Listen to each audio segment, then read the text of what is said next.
Mga kaibigan, welcome back. Atin pong pag-usapan ang laban ng Gilas dito sa Vietnam. Masasabi kong taste of your own medicine ang pinatikim ng ating Gilas, pero ginilingan, sinayawan sa free throw line at yan po ay talagang nagpagana dito kay Robert Bolick. Tiningnan pa ang bench ng kalaban. Halika kaibigan, pag-usapan po natin. So ito na mga kaibigan, mapapanood po natin ang buong-buo ang sagupaan ng Gilas Pilipinas dito sa Vietnam. Masasabi ko kung talagang pangalan lang ang titignan natin, masasabi kong kayang-kaya natin to mga kaibigan, pero hindi. Anong nangyari dito? Yan, panoorin natin, simulan muna natin. Napakaganda na simula dito ni Poy Eram, 3 baskets agad. Yan, makikita natin. Yung first 6 points ata natin galing sa kanya. Or sa 8 points natin, 6 points yung kanya. Makikita rin natin yung ilan sa ginawa rito ng kalaban para at least may idea naman tayo sa story ng game. Especially doon sa mga hindi nakapanood ng game. Ito at least makikita po ninyo. Poy Eram, nagsimula talaga ng mainit sa ating national team. Pero sumalpak dito si Jamie Malonzo. So magandang warm-up matches to kay Jamie Malonzo kung babalik siya sa ating main team. Parks, medyo nakukulangan ako sa depensa natin mga kaibigan, honestly. Hindi naman siya pang ano sa ating Gilas. Siyempre gusto naman natin mag-improve yung team natin. Siguro yung depensa natin talagang kita rin naman natin, medyo maluwag yung depensa natin.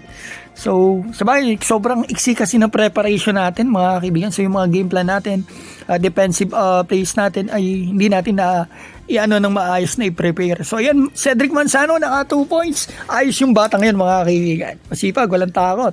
So ito makikita pa natin si third year Avena. Tingnan pa natin dito yung mga tras ng kalaban niya nung pinatikim sa atin kaya tayo natambakan. Up to 14 points mga kaibigan. Second quarter ata yun. So walang foul na pinito kay Eram, pero eto bolang-bola hinawakan niya. Foul siya doon. Tingnan nyo pa yung replay. Tinignan ko mabuti. Bakit ganun? So yan makikita natin bolang-bola.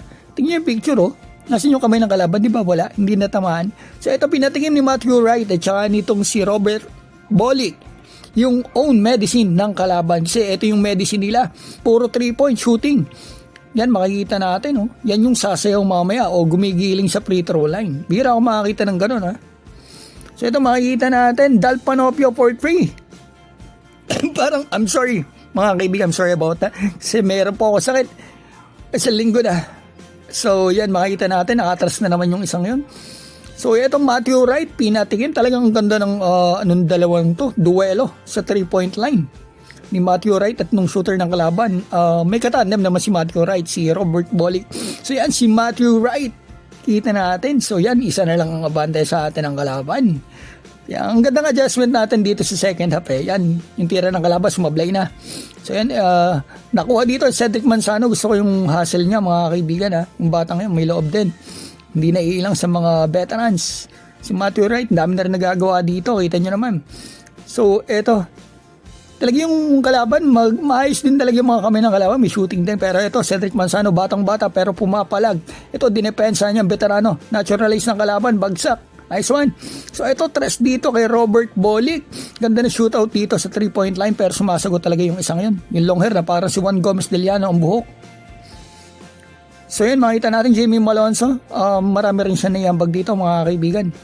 At ito, si Poy Eram talagang maganda rin ang pinakita rito talaga, especially ni Poy Eram. Pero ang best player ko, Matthew Wright, Robert Bolick, Poy Eram, Malonzo. Yan mga yan. So yun, pero marami rin ambag yung mga players natin like Manzano and Dal Panopio. Naka-score din talaga sila. Pero kita natin talagang sumasagot yung kalaban. Kita nyo mga tira nila. Ay, sablay pala yun. Napaul pala doon si Matthew Wright. Ito, binawian niya. Napaul siya, nakatatlong free throws yung kalaban. Tiningnan pa niya. So ito, makikita natin dito. Sumasagot talaga. Ang ganda naman ng atake dito ni Dal Panopio.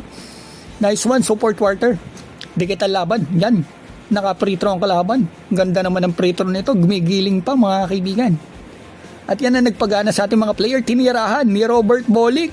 Pagkatira ni Robert Bolick, kinansyawan niya ang bench ng kalaban. Tingin ko kasi doon nakatingin sino ba nandun sa bench na yon mga kaibigan. Bantay pa niya yung nakansyaw yun. Si Eram talagang nakansyaw na rin ng konti. Pero maganda talaga ganun. Silang dalawa. Binangga sila nitong si Sayaw. Silang dalawa na nakansyaw din. Silang binangga para silang tumba. So ito, tingnan natin dito, offensive board, sino yun? Ang dami offensive board nun. Jamie Malonzo. Nakatras pa rin ang kalaban. Ito, inalit yung ating si Bobby Ray Parks. Pero marami tayong bala. Nandyan pa sila Matthew Wright. So, yun ang maganda rito sa team na ito. Kapag meron talagang medyo off night, marami mag-step up talaga. Good job Gilas Pilipinas, especially sa adjustment sa Game 2. Sana sa mga susunod na games natin, may improve natin yung ating depensa. At yan mga kaibigan, ang laban natin. Kung kayo po may opinion, maaari po kayo mag-comment dyan sa baba. Kung may nasabi po ako dito, yun po ay aking opinion. Maaring mali, maaring tama. Maraming salamat po sa inyo sa support sa Gilas Pilipinas. Mabuhay po kayo.